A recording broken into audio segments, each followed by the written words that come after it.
Umabot na sa 5 dolphin ang nasawi sa baybayin ng Bais City, Negros Oriental. 4 dito ang adult females at 1 ang juvenile female.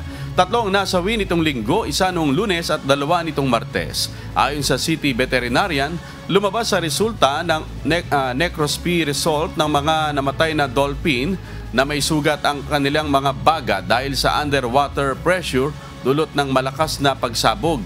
Inaalam na ng mga otoridad kung posibleng nasawi ang mga ito sa illegal fishing o paggamit ng dinamita.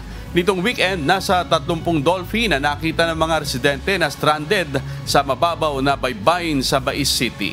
Tinulungan nila itong bumalik sa malalim na tubig pero may ilan pa ring bumalik at nasawi.